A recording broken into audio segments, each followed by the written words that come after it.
Let me just, let's start officially. Thank you for all coming. My name is Dr. Pauline Crawford. I'm president of the Rotary Club of Global Impact, and today is May the 13th. And it's absolutely delightful to see you all. We hope to have more people arriving. I sent a message out to every single member, and even Rebecca Donnelly in Northern Ireland said she was hoping to come in. So let's hope and pray that happens. It's May the 14th, actually. It is May the 14th. There you are. That's interesting because I think I wrote May the 13th somewhere else. But anyway, May is a very special time for me because it's my birthday month. So my birthday is on the 23rd of May. Yes, and mine too. All the best ones are born in May. What date is your birthday, Kate? The 23rd. Oh, the same day.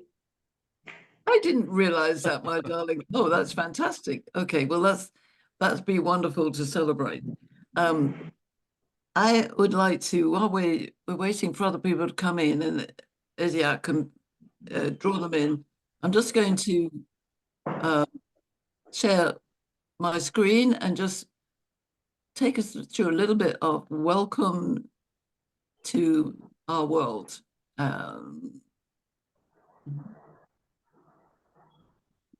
Okay, what am I doing? Okay, so this is the Global Club.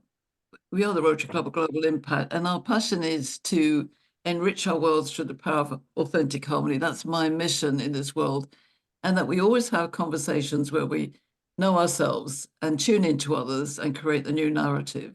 So for me, it's about authentic power, authentic being your absolute best and being in harmony with yourself and others and the world. And in Rotary, as we know, we have the four-way test. So I'm just going to do that. Is it the truth? Is it the truth that we are here today to bring authentic harmony to the world? I hope so.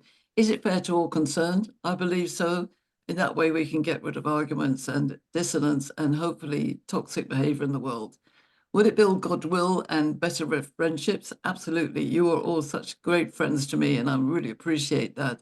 And will it be beneficial to all concerned? I believe so. And I believe that we're at a critical place in our lives today in the world, and the future is ours. I just wanted to share that we come together every second Tuesday, every fourth Tuesday, and we will post the review of this on our YouTube channel. So make sure you go there. I had the privilege to run a session for a club in Indonesia. So this was a Rotary combination of our club and their club. And also it was about my favorite thing, which is educating the world through entrepreneurship to have hope and build authentic harmony and enterprises. I will post the replay of that out if anybody's interested, and hopefully you can see me in action. I do believe in magical conversations, which you're going to have today with Dr. Bob Stone and all of you asking intelligent questions. But just to remind you, and we have all of us on the screen today, we do get together occasionally when we can, as well as online. And there's a 50-50 draw, which I hope you're all going to have your tickets, because the draw is going to be on June the 11th. So buy your tickets now and you get a chance of winning half of the pot. And that really is important if you want to find out more. We're actually going to have a New Year's Eve party, which I'll tell you a bit more about later. But New Year's Eve is not on December the 31st, it's on June the 30th, because the Rotary year changes at the end of June. I'll come back to you later with news about that. But meanwhile, we're going to go straight into our amazing speaker. And I'm just going to invite Aaron to say a few words because it's his invitation that Dr. Stone is with us. So Aaron, over to you. Well, I think Professor Stone doesn't really need an introduction, but for those of you that aren't familiar with his work, he's top man in the field of XR and VR, decades of experience, very influential man, and very funny. We spend a lot of time making fun of AI generated content about VR and XR on LinkedIn. and I always tag him when I see something silly that needs his 2 cents, and he always provides an excellent response. So take it away, Professor Stone. Okay, so I'm going to put you on the clock, Professor Stone, and I forgot to say, but I'd just like to introduce Patty Frodenberg because she's the president-elect and is actually here from New York, and she will be the president next year. So for all of you, remember that. Thank you, Patty, for being here. Oh, thank you. Greetings from New York and welcome to the Rotary Club of Global Impact. Okay, let's go for it, Dr. Bob. What a welcome! Thank you, Patty. Thank you for that. I'm according to me, I'm now screen sharing. Is that? Can you see it? Yes. Good. That's okay. So I am going to start my timer, 29:50, and I am counting. Right. Yes. So thanks to Aaron. Thanks to Pauline. Thank you, folks, for the introduction. Lot to get through. It's nowhere near. I've offered to come and do maybe a couple more presentations in the future because there's so much to cover. It's just it's crazy. I've had to cut so many slides out. Bringing our invisible past back to life. And I'll explain why I focus on this presentation in heritage because it is something I'm very, very passionate about. But just to follow up what the introduction on next month, June, will be my 37th anniversary of being involved in XR. And if you want, which is virtual reality, augmented reality, if anyone wants a definition of that, we can leave that to the end. And it was all courtesy of these two lovely guys, Scott Fisher, Steve Ellis, NASA Ames in California, just south of San Francisco, who snuck me into their laboratory 37 years ago, put a headset on me, in fact, that very headset, and showed me this virtual escalator.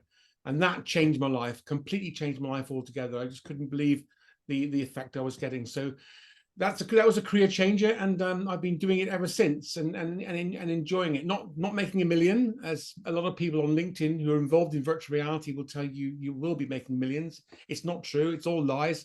I'm still as poor now as when I started back in 1987. What do we do? Very briefly, I'll just run through this slide. We are involved.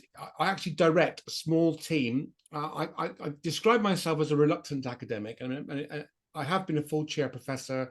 I'm now an emeritus professor, which does exactly what a full chair professor does, but doesn't get paid for it. But I'm not vindictive about that. But I do run a small team, a very active team, called the Human Interface Technologies team. So we're looking at putting the human first before technology, absolutely essential. And we're involved in extended reality, virtual, augmented, mixed reality for a wide range of applications, from defense, which you can see in the top, everything from defense medicine, even for sort of human medicine and for veterinary medicine, right through to bomb disposal, submarine training. Healthcare is another passion of ours, particularly bringing nature into hospitals, inner city hospitals, where the people who are involved in or are patients, hospitals, hospices, care homes, who can't or won't get out, can experience nature, but using virtual reality and go through rehabilitation using that technology. Again, I'll touch on this a little bit later, because certainly in forms of inauthentic harmony, which Pauline was talking about earlier, I think a lot of what we're doing in heritage and in healthcare falls very much into that category. And hopefully you'll agree with that. But right at the bottom, we've got heritage, cultural heritage, and it's everything from bringing the invisible, making the invisible visible, bringing history back to life, exposing things that still exist today but maybe close to the public for a variety of reasons, everything from hidden caves right through to old museums, aircraft museums, such as the one shown there, which sadly has been closed down by one of our local county councils, but we managed to capture it all before it did. So heritage has always been my passion.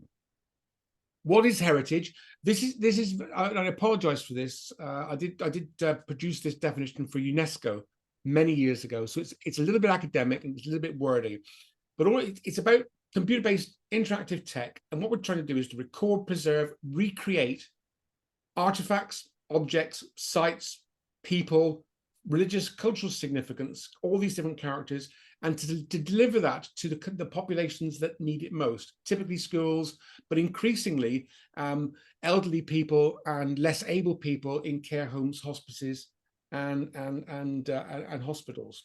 So we're trying to provide engaging educational experiences by manipulating time and space using computers. And that's what heritage does for us. It's not new. new. Certainly back in 1993, which was my first ever foreign conference within virtual reality in Monaco, I was fortunate enough to see the first ever shared virtual demonstration between a priest, Father Di Falco, who was actually on the stage in Monaco, and a young lady called Dominique Vantin, who was a curator from a museum in Cluny. And what they did in real time over the French telecom link, the ISDN telecom link, was to go on a guided tour flying around the Abbaye de Cluny, which hasn't existed since the 11th century. And that was an incredible experience. So she was guiding this priest around this virtual reality reconstruction of this abbey, which was at the time, as you can see, the graphics were very, very primitive, but it was stunning. The whole experience of sharing history, sharing culture across a telephone link with two people wearing virtual reality headsets was absolutely stunning. And that from that time onwards, certainly for the majority of the 1990s, we saw a whole number of journals and publications, including the World Heritage publication from UNESCO, start to take this thing called virtual reality, which up till then had really only been shown with people in arcade games, location-based entertainment centers, firing virtual bullets at virtual pterodactyls and for $10 for 5 minutes. So that's all people thought virtual reality was about. But all of a sudden, we're starting to see some very interesting and serious applications come out. Now, one of the first forays into virtual reality is virtual Stonehenge. There have been numerous Stonehenges done since, but the reason that we were approached by English Heritage to recreate Stonehenge in virtual reality was to expose people who visit the site, not to prevent them from visiting the site, but to expose people who visit the site on Salisbury Plain, that there is more to Stonehenge than just the stones. As you can see, people walk around the stones with those dreadful audio things that they have to listen to, various people talking, but they don't get to see what's around Stonehenge. They don't realize that just up the road is Woodhenge. They don't get to see, for example, the cursus and the avenue where the blue stones, the stones were brought up from the River Avon to actually build the stones in the first place. They don't get to see the graffiti on the stones. I don't know if you can see the graffiti on that one particular stone. If I do that, cross and a Wren. So that's Christopher Wren. Christopher Wren, the great architect of St. Paul's Cathedral. He actually graffitied his name on one of the stones, Stonehenge. So again, a lot of invisible stuff there, which you will only ever see from the air, from a map, from people who know, or by looking at the stones themselves. So we recreated Stonehenge to bring these features out. And in I think it was certainly on the summer solstice back in 1996. I can't actually see the titles at the moment because it's being blocked by one of these Zoom panels. But I was fortunate enough to join with the late great Sir Patrick Moore, and then we presented Stonehenge at the London Planetarium, which is the dome attached to Madame Tussauds, and we were able to show Stonehenge live at the summer solstice, complete with some synthetic smells of grass, which was interesting because it didn't smell like grass, it smelled like washing up liquid. So we were all sitting down watching Stonehenge evolve in front of us, and then there was a very strange smell of washing up liquid. Anyway, that's all in the past. Since then, we've done a lot more examples of Stonehenge where we've included authentic nighttime skies, sunrises, sunsets, and tried to bring the information about Christopher Wren and the other graffiti items to life. Move on towards the end of the 1990s, when things were not looking too good for virtual reality. And I'm a great believer in saying that around about 1999, 2000, the games community started bringing out software and hardware for computers, for PCs, that actually saved virtual reality's life. And this is a great example of one of my friends, Vic de Leon, who he was based in Florida at the time, but he used a piece of software that nobody realized had actually become delivered with a computer game. The game was called Unreal. If you looked on the CD, the actual editing software was still on the CD, and he used this to build a guided tour of the Notre Dame Cathedral. Absolutely stunning. I mean, if you zoom in now and if you look at these stained glass windows and details in more detail, they're very, very cumbersome. They're very, very primitive. But my goodness me, the whole experience, the lighting, It's something that Unreal does just as well even today. If you're interested in this, at www.unrealty.net, that demonstration still exists, and it's well worth spending a few minutes just remember this was the late 1990s where we were achieving quality like this. So fast forward even more. Do not take too much of a deep breath, because I'm not going to cover all of these projects. So this is the West Country. This is Devon in the southwest. This is Plymouth, where I was born. And it probably comes as no surprise that a lot of my students and a lot of my research associates, we spend a lot of time in and around Devon carrying out heritage type projects, both at sea and on land, particularly around Dartmoor, which is this area within the centre of Devon.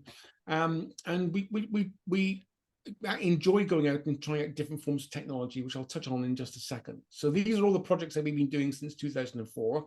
We're going to add another 5. I was explaining to Pauline earlier, we're going to add another 5 projects to this in the weekend to come, such as the interest in heritage in that part of the world, more so than the Midlands. I have to say, it's quite slow and lethargic up here, but certainly in the West Country there is an awful lot of interest. So a lot of our work has been, certainly with our work with Defence and the Royal Navy, it meant that we were given access to lots of information about heritage submarines from the past. The huge French submarine, the Surcouf, which was brought into Devonport in Plymouth, and in order to prevent it from being captured by the Germans. Fantastic story associated with that submarine. At the time, it was called a submarine cruiser, so it would only attack ships. Mostly attack ships from the surface. It was absolutely huge. And the Maria, in fact, if I just go back there, the Maria, if you look, it's just a ship. It's a converted ship in the 1770s, into which was built a compartment. And this around the ship was flooded, and this ship was then dived or sank, whatever you want to call it, into the Plymouth Sound, just off of Firestone Bay in Plymouth Sound. And that was the last we saw of one John Day, who was an entrepreneur and a carpenter, who hadn't realized the depth of the Sound, and it imploded. One of the reasons I'm quite excited about this is next month, on June the 20th, is the 250th anniversary of what is in fact the world's first submariner fatality. So my youngest son is currently working on that demonstration at the moment, to bring it up to date and to make it ready for another exposure come the 20th of June next week. The Glaucus is another one of my firm favorites. The one thing that the Southwest doesn't do too well is it doesn't preserve or doesn't take its maritime heritage too seriously. And this was at the time where your guys over in the States were doing Sea Lab, and Jacques Cousteau was doing his work underwater. This young chap, a guy called Colin Irwin, spent £1,000 of his hard-earned money and built this little tank on legs called the Glaucus, and then dived it, actually put it on the seabed just off the fort, off the breakwater. This is the breakwater in Plymouth Sound, and this is the breakwater fort. Spent a week down there, regenerating the atmosphere. Absolutely phenomenal, a phenomenal achievement. And this most incredible part of British heritage, maritime heritage, is still on the seabed in such a state of dilapidation. It's just been left there, languishing on the seabed to rot and rust, I should say. So we were fortunate to track now Professor Irwin down at the University of Liverpool, and together with him in 2015, 50 years on, we managed to recreate the exterior and interior of his Glaucus invention. And using virtual reality, we brought him down to the university, and we were able to let him visit his recreation one more time. And then later on, he went out and dived on the remains of the Glaucus to see what a sad and sorry state it was left in.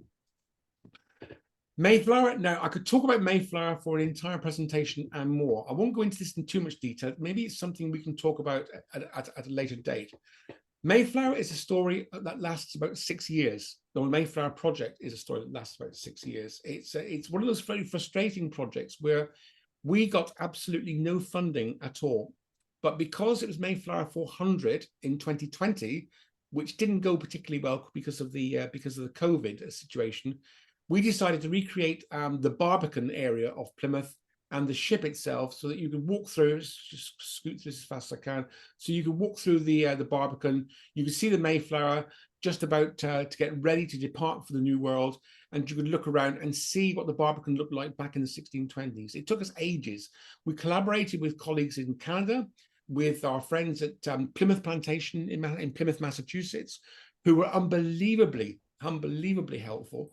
And we pulled this together with people putting in their own time over a period of literally of 6 years, 6 years research and 6 years development.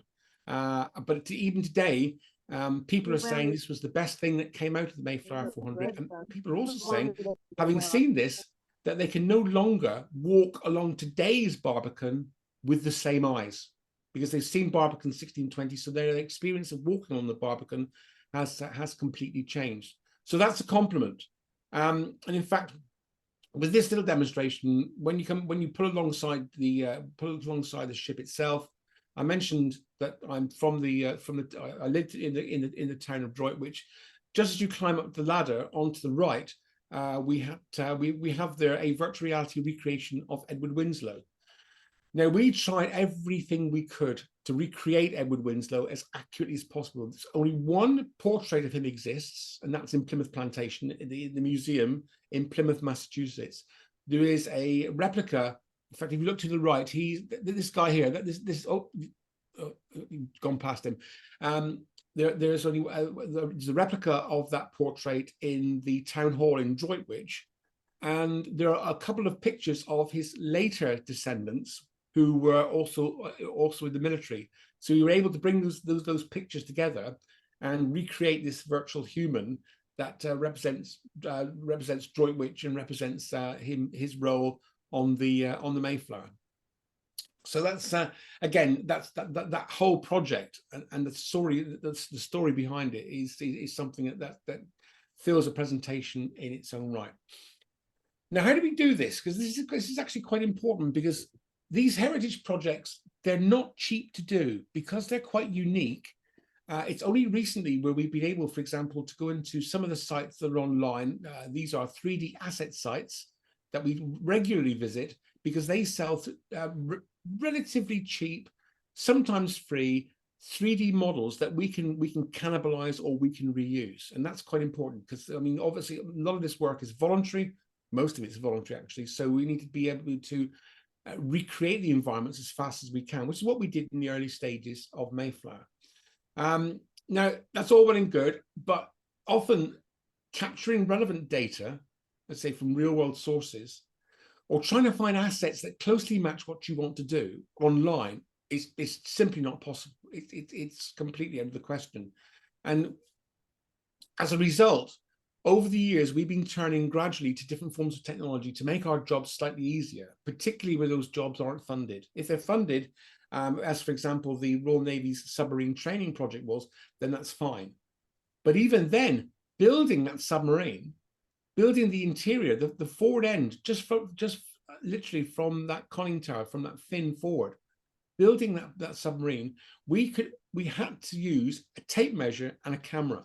There was no 3D data available. It took us 9 months to build that submarine so it could be used for training. Move on to what we do today, and we've got 3D scanning technology. This is the Matterport. We've got 360 cameras. This is the Insta360. And just contrast, this is the HMS Courageous. This is a Cold War nuclear submarine that is a museum boat in Devonport Dockyard. Subsafe, doing this area on Subsafe took us 9 months. Doing the same area using this technology on HMS Courageous, just over 1 day. And that's how things have changed. And this is now being used for veterans, elderly people, less able people to visit the submarine when they go to the museum, because they still have to climb up and down ladders in order to get around the boat. So things have moved on quite dramatically. It's absolutely essential for these projects, which we very rarely have enough time, and we obviously don't have much money. So we use drones. You see, here's a wreck that was exposed after some storms. We used augmented reality so we could see the ship in 3D over the place where it was scuttled after the Battle of Beachy Head back in the 18th century. And this is no use of drone. This is Dartmoor. We'll come back to this area. This is Burrator Reservoir, just north of Plymouth, and certain parts of the area are completely invisible unless you fly from the air. So we use a lot of these tools to discover the real world equivalents before we go on then to model them or include them in our demonstrations. Another good example where the sites are inaccessible. This is Kitney Caves. Kitney Caves were up until about 25 years ago show caves which could be visited by the public. And I remember when I was a child at school in Plymouth, we went on a geography tour, geography field trips to Kitney Caves. It was the highlight of the year. Beautiful set of caves just outside Plymouth in a little village called Yelmton. And again, although it took 2 visits, because the first visit we discovered that they were roosting greater horseshoe bats, so legally they're protected, so we had to get out and delay it. But then when we went back, we were able to scan those entire caves in 1 day, and now that's now available again for people who remember Kitney Caves to be able to go in and visit them virtually. This Foxtrot class submarine moored in the River Medway, just east of London. Again, a huge, it's not as big as the Courageous, but nevertheless, it took us 1 day to actually scan that. And so the story goes on. So the bottom line is we've got this equipment and it's making our life a lot easier and producing information that's a lot more accurate and a lot more visually acceptable. And there's another example. When this zooms out, you'll see how complicated the front end, the forward end of HMS Courageous actually was. Every little blip in here, every little circle is a scanned camera from this thing moved through the submarine as the project progressed. There's also some experiences that are very hard to come by. I'll come back to this a little bit later, because this is something that we use in some of our public engagement settings. But this is a twin-seater Spitfire that I was lucky enough to fly last year, courtesy of my my lovely lady wife who's next door, who treated me to this, including the victory roll, for our 30th wedding anniversary. But we were able to put a 360-degree camera in the cockpit, and we've been showing this to kids and seniors ever since. And the other reason for using this technology is some of the places we go are downright dangerous. So this is Hall Sands Village on the coast of Devon, washed away because of a lot of the gravel and the stone was taken to help build the dockyard at Plymouth. And this is the infamous Foxtor Mire, also known as Grimpen Mire for those of you who are fans of Arthur Conan Doyle and the Hound of the Baskervilles. This is where he set Grimpen Mire. It's a lovely, barren, but hugely dangerous place that we did lose a drone almost in Foxtor Mire, but you do not want to go in there unless you know what you're doing, because it is actually very, very dangerous. So again, technology to get us in there, technology to get us out. Now, the second bit of my presentation goes back to Burrator Reservoir. I say Burrator Reservoir, man-made reservoir, flooded valley north of Plymouth, used as part of the scenery for Steven Spielberg's Warhorse. In fact, there are a number of areas around this region, which were used for the film. It's absolutely gorgeous place. I mean, I've been up there so many times in my youth to chill out in between exams at high school, and it is an incredible place. We built a virtual reality recreation of Burrator many years ago, which we used for what I was mentioning earlier, bringing scenes of nature into hospitals. But the most important thing we found was the amount of heritage, hidden heritage, that was up there that people would talk more about and were more interested in us finding, so that when people come to visit Burrator Reservoir, they don't just stop, look at the water, get themselves an ice cream, get themselves into the car and go back again. We want to encourage them to walk around Burrator to find these little bits of heritage and also get some healthy exercise and some exposure to nature at the same time. So we've been recreating parts of Burrator Reservoir now for many, many years, including the old Great Western Railway line. Again, Spitfires come into this from the Harrowby, RAF Harrowby Airport, which is literally about a mile away from this line. But this line was, for example, was used historically to transfer large pieces of granite from Dartmoor down to Plymouth, and then on to build parts of, for example, the base of Nelson's Column in Trafalgar Square in London. So it has in its own way quite a degree of famousness, if you like. But our question was, and this is where virtual reality helped us as opposed to visualize things, was what lies beneath? What is there underneath that flooded reservoir? People talk of churches, villages, then there's nothing like that down there. So we were very fortunate to team up with a company who had this autonomous surface vessel with a multi-beam sonar. And what this vessel did, briefly, is go up and down, scan, almost like the old TV raster scan the area between the dam and this main part of the reservoir, and collect sonar data, which we could then import into the virtual reality toolkit we use, so we could visualize it in real time and change the shadowing so we can see all the structures. So again, you can see this is from the actual scan. This is a late 1800s map. You can see the correlations between the fields. You can see Essery Farm, as it is pronounced Essery, just here. You can see the old River Meavy. You can see Drake's Lead, which is a small canal that was built by Sir Francis Drake to take water into Plymouth. Again, closing in on the farm, you can see the remains of the foundations. You can see the duck pond. You can see the little line in the duck pond, the fields, and the correlation between the scans and the map were incredible. So that enabled us to start to build some of the pre-flooding scenes to actually bring this unknown part of Borotor to life. However, near the main dam, the sonar picked up these little blips. You see these little blips going across, and the virtual reality, being able to manipulate the shadowing, actually showed us that these were definitely not lumps of granite. They were definitely almost man-made. So we started to do some research, and we managed to find, for example, an old lady gave us a postcard that showed us these little dots going across the reservoir back in the early 1940s.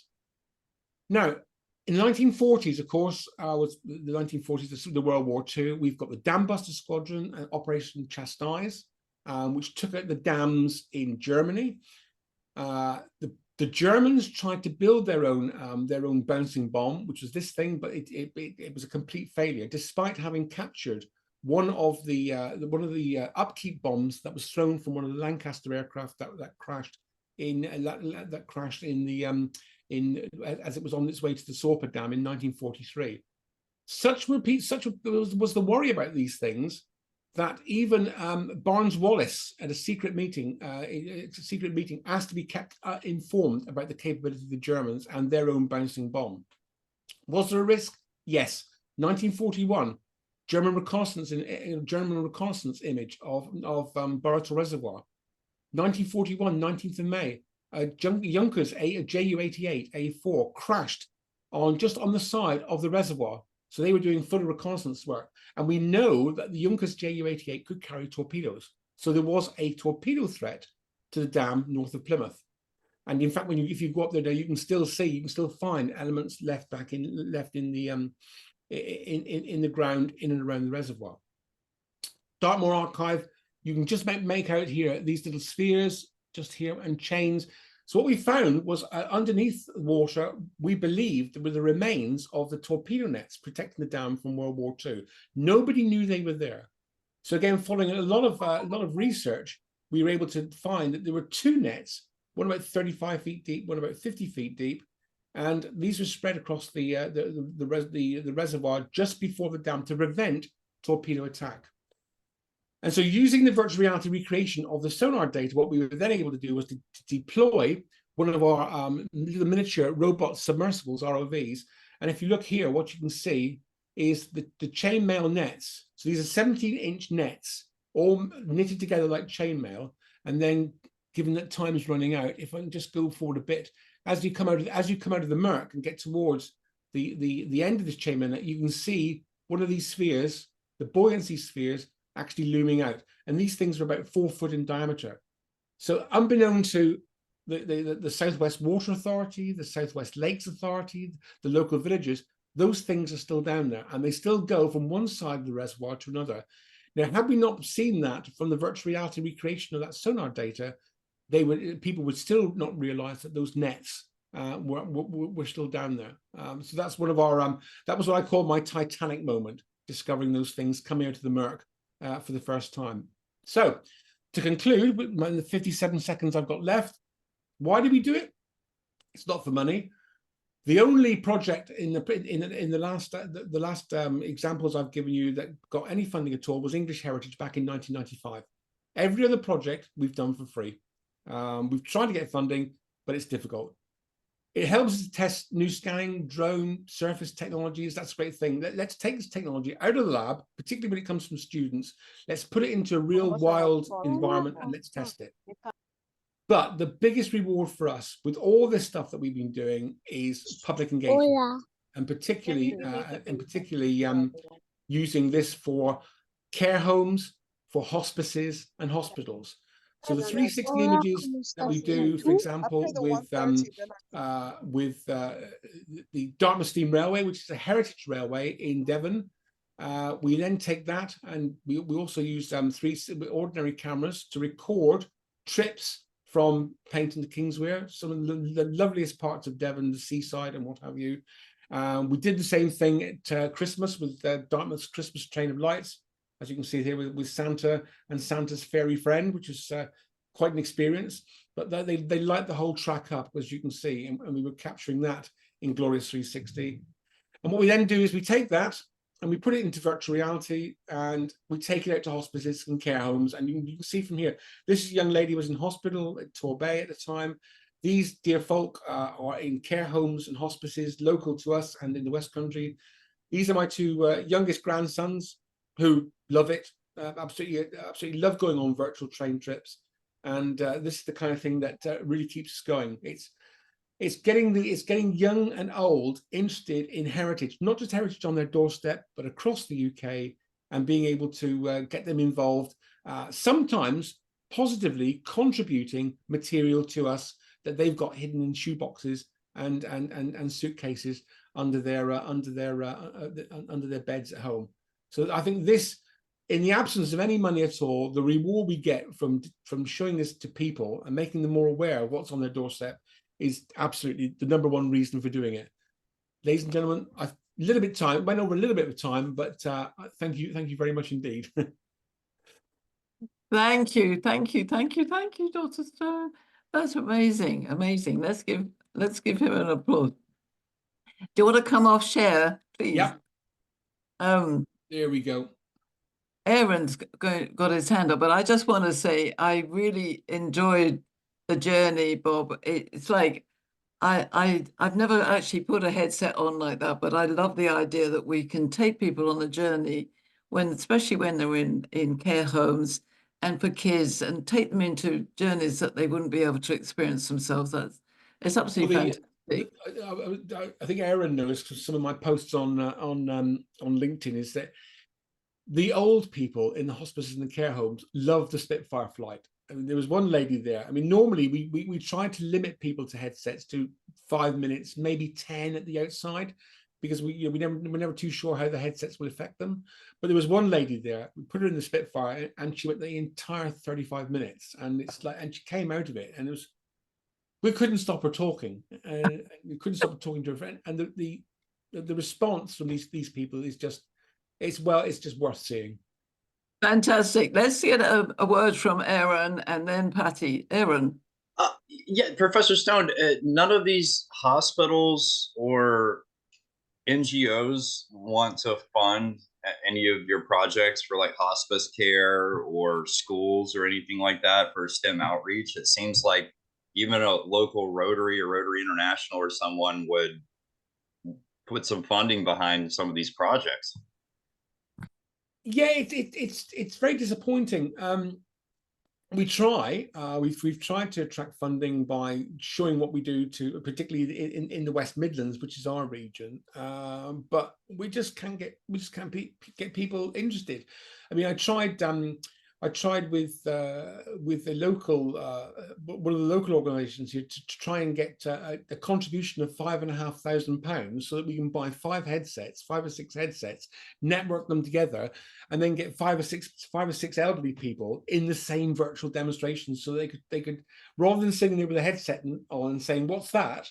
which of course, if you've got a headset on and you can't see what they're seeing, is totally useless. To get them to be able to interact.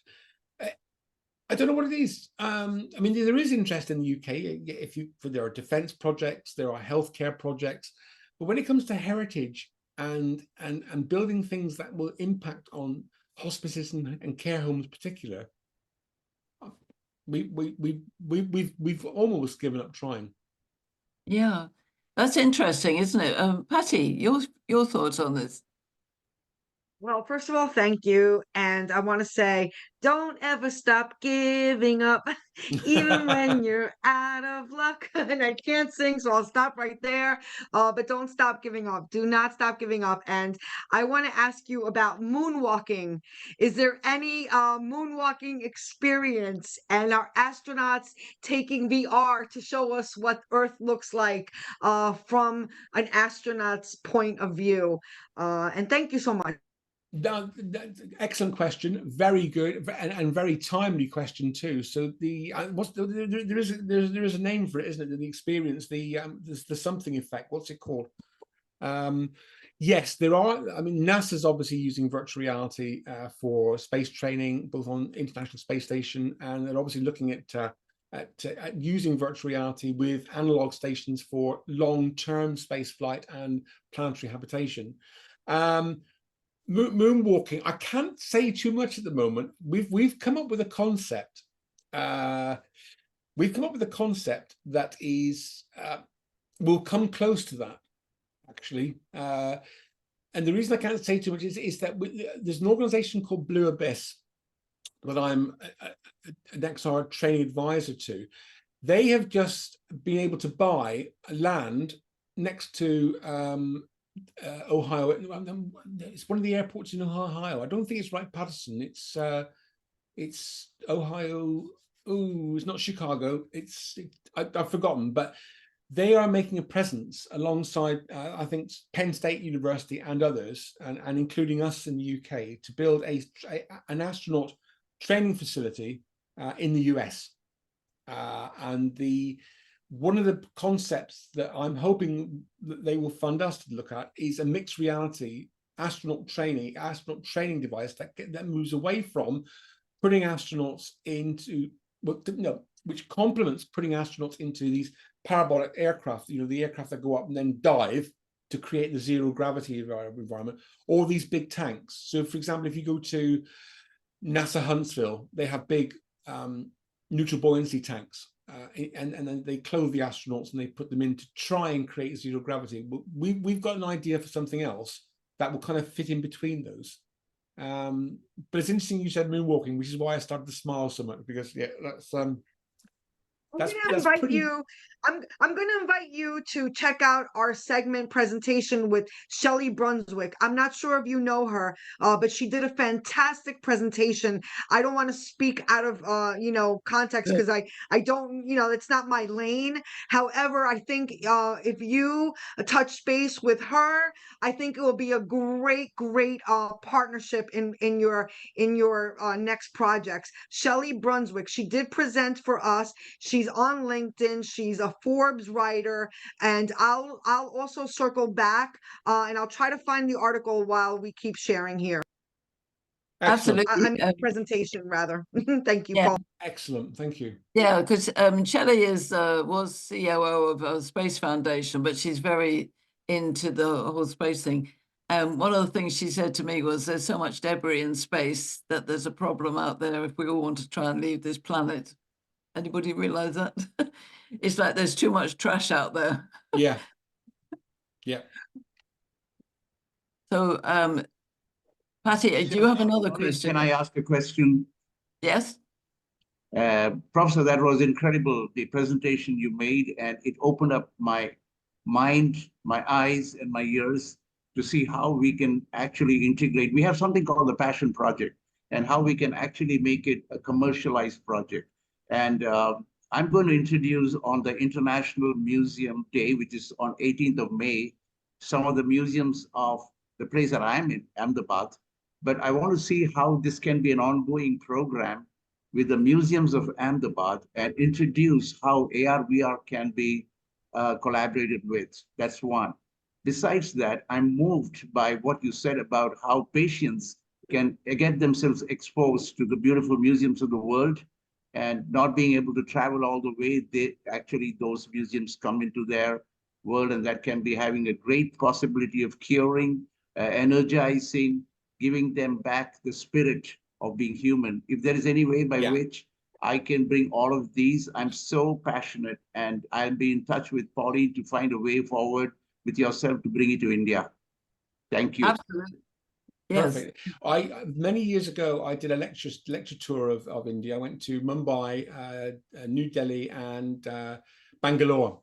And then certainly in Bangalore, the thirst and the hunger for this technology, and even the interest in them by the medical community in Bangalore for being able to take scenes of nature into hospitals was huge, and there was the response from the audiences in India was absolutely fantastic, and the vegetable curries were brilliant.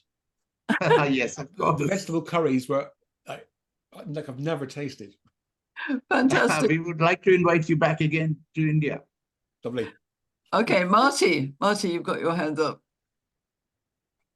Yeah, let me just unmute there. Great presentation. I loved it so much. In fact, last night I was up till about 12:30 at night, filming and streaming across 8 channels. A latest episode of a television show inside of gaming, which is mostly mobile gaming, but we also have it on desktop. And I'd love to explore collaboration with you on the American Revolutionary War. We recently, last year, had guest over Commander Keith Winstanley of the Royal Navy. He was a keynote speaker with myself about the American Revolution up on stage in Spartanburg, South Carolina, at the Memorial Auditorium. And the night before, with 12,000 fans, was Billy Idol. And the night before that was, I think, the Crosby, Stills and Nash or something group. So it was a pretty busy weekend at that auditorium. But I think the thing that we're working on in gaming, we love VR, MR, XR, all of these modalities. In the newest game, we are actually linking historic heritage into gaming, into real life. And the way we're doing that in this $460 billion per year gaming industry is with a new game out of the Ukraine. It's a very famous company called Game Labs, and they have decided they wanted to release a 3rd edition of their Ultimate General series, and this is called Ultimate General American Revolution. And what we do is we offer for game players rewards to stay at the Revolutionary War Resort. So if you do very well in the game, you can actually win real physical experiences. And then when they come here, we would like to offer them advanced VR opportunities, but within real life, they can also buy their way in to different ranks for the weekend. So they could be a private and get screamed at by a sergeant and taught how to fight. They could spend as much as $4,000 and command an entire army for 2 days and be a general. And we give them a colonel and a major to kind of help them how to know how to issue orders, the fog of war, cavalry, and all this.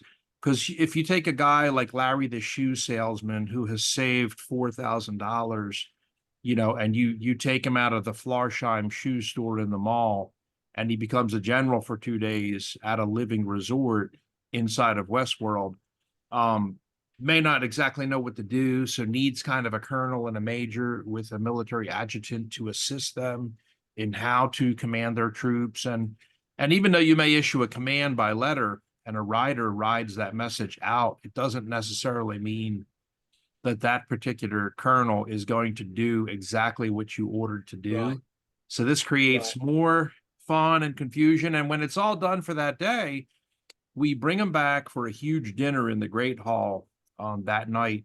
First night is of course Friday night, and they get to meet their opponent, who is actually a female Chinese lady from Singapore who flew in. She was actually commanding the British side, and she is actually in derivatives and bonds and trusts and works in that area all day long. But we still are very interested. I was amazed by your presentation today. we've not really found a definitive, VR experience. Stillfront Group out of Sweden and Game Labs of Ukraine. Stillfront owns Game Labs. They are doing the best job just on a flat screen or on a handheld. We have right now about 50 million people who play every month. We have 3 to 5% yearly growth. I said it's about a $460 billion industry. About 3.4 billion humans out of 7 billion on this particular planet play video games. So that's about half of the human race plays video games. And about 2.9 billion play on a mobile device, which I play a one particular game on a mobile device set in the medieval era, but I also play it on a flat screen, on a computing machine, an IBM machine. So this industry is growing, and I would be very interested to explore this American Revolutionary War Living History Center that we have, but in a VR sense, which seems to be your forte with the drones and creating things in VR. Yeah, absolutely fantastic. I mean, because we do a lot of work. We do a lot of work with say the British Ministry of Defence. And it is, what you say is quite interesting, because I was talking to Aaron about what this presentation should be about. And we originally started off by saying, well, let's talk about the history of VR and XR. And maybe I should have done that. Maybe that's for another time if you want me back. And we'll get you back again, Bob. Thank you, Pauline. That's what I like to hear. Because it's interesting. There hasn't been that much uptake of VR, the headset VR, in gaming, and for very good reason. There are some great games that we use during our hospice and care home visits that play to the needs and capabilities of the end users, which is my background in human factors. So that's, as I say, we put people first. But I've always found, particularly with high tempo, high dynamic action games, putting a headset on actually hinders you. Because by the time you've spun around on your chair and you try to locate an alien and you've slewed your weapon around, it's too late. Whereas people who are using the WASD keys and a mouse can do that far, far faster, in a much more skilled way. So there are still fundamental questions to be asked about whether or not the headset, the virtual reality. I mean, games are games of virtual reality. It's all about the content, not so much the technology. But there's still a lot of questions to be asked about what are the game genres that really play to the strengths of virtual reality, and vice versa. So some of the things you say I identify with completely. But yeah, so it's always happy to collaborate. Thank you. We've got 2 more hands up. Is Patty, yours still up, or Ritu? Ritu hasn't asked anything yet, but Ritu? Yes, Professor Stone, this is awesome, amazing. I'm a technologist by profession, call myself runaway filmmaker. My documentary series was part of a film festival a few years ago. And a European filmmaker, I don't remember the whole details, but he had filmed a young lady who got a very rare blood disorder. And he filmed her whole journey through hospital, through diagnosis, to her recovery phase through virtual reality. And then very recently, I was engaged with another NGO that they train the young adults with autism and Down syndrome for some sort of job skills. And they were using virtual reality. And I just wanted to say that this is just the whole opening up our minds, not only is life for historical or space research or any scientific purposes, but in our day-to-day lives to aid people for there are so many possibilities. And being a technologist, I'm always enthusiast for the new technologies coming in. Some scary part of AI, but for the most part, the AR, VR, and XR, they're amazing. We are just at the cusp of exploring how else it can help humanity. Thank you for sharing. I enjoyed your presentation.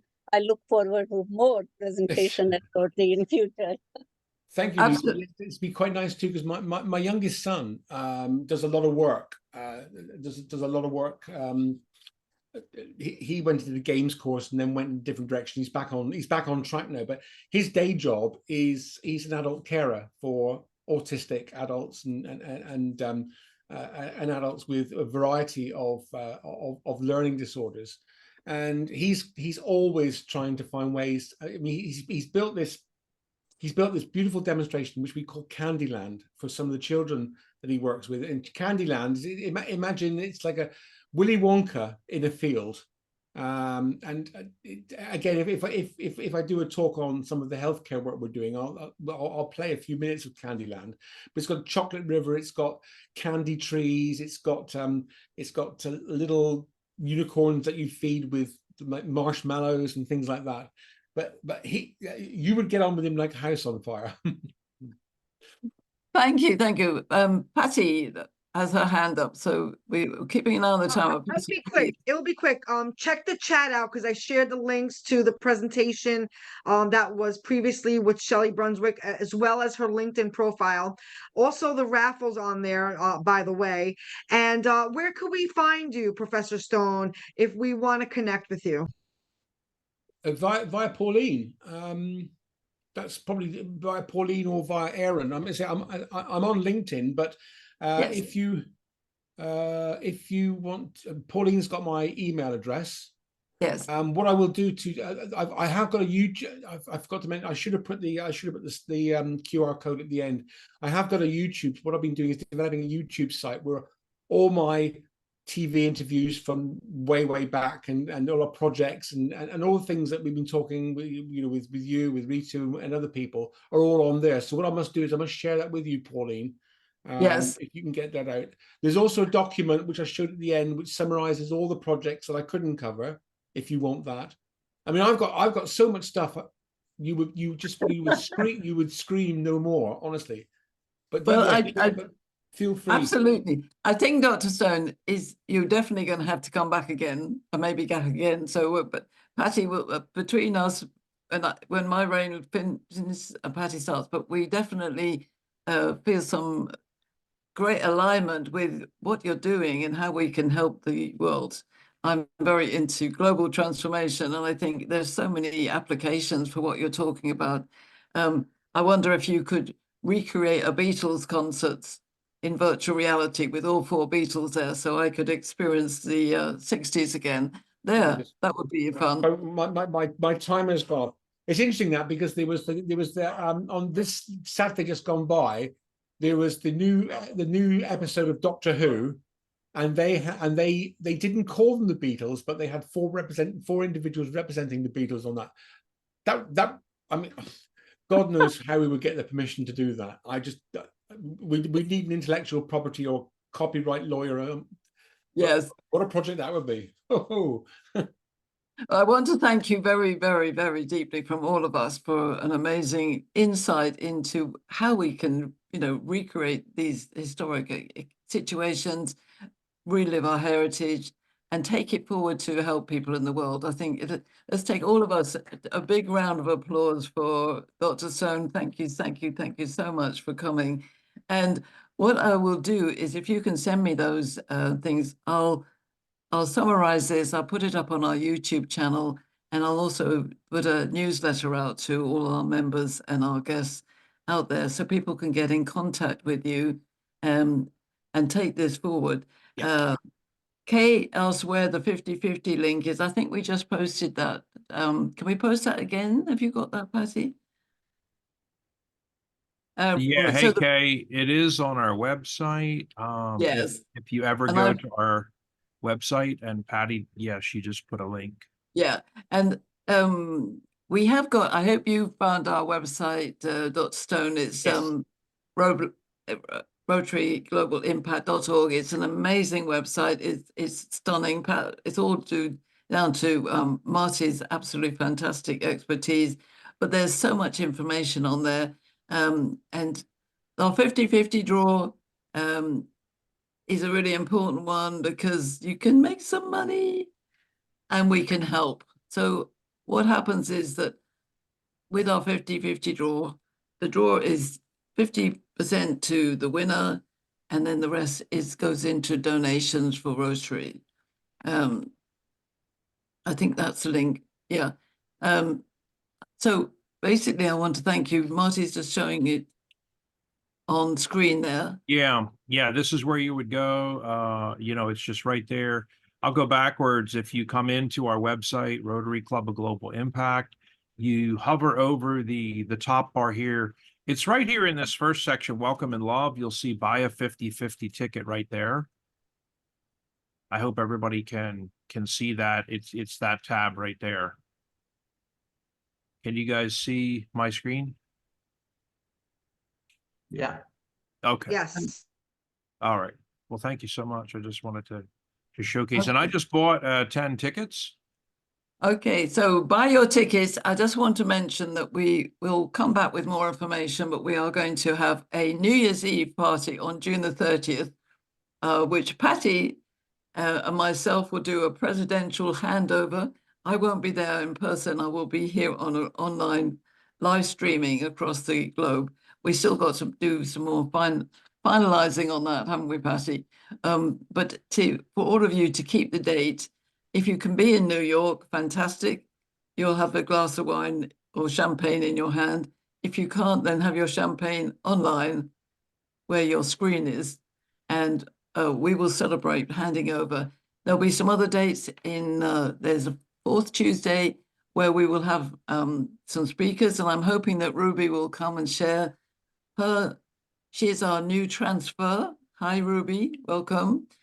She's come in from Nigeria and is now in Texas, and hopefully will come and share her passion project with us. And we're looking to finalize that. And then we'll have June will be my last month as president.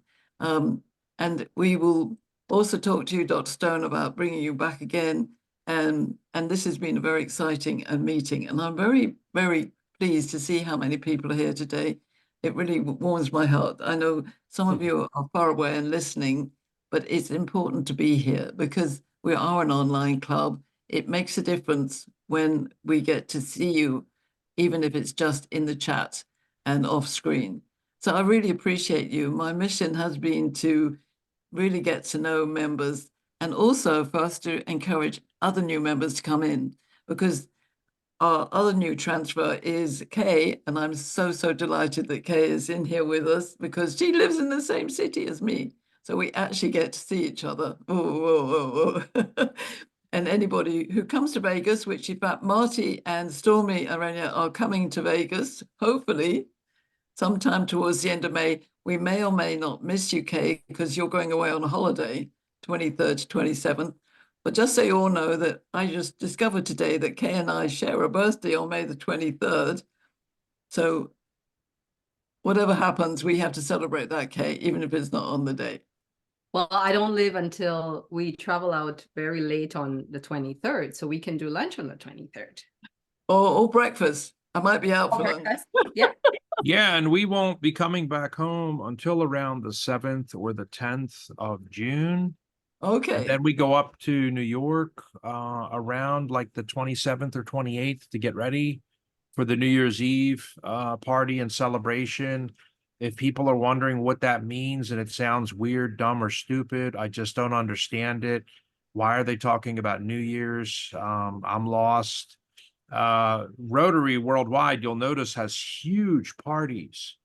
You'll see photographs of like 400 people at the New Year's Eve party, and the installation in India of a new governor and 472 people at some huge banquet hall. And that's because we're switching over, June 30th is New Year's Eve to all new presidents and all new governors on July 1st. So don't be surprised if you see lots of photos from Rotary International, 46,000 clubs worldwide.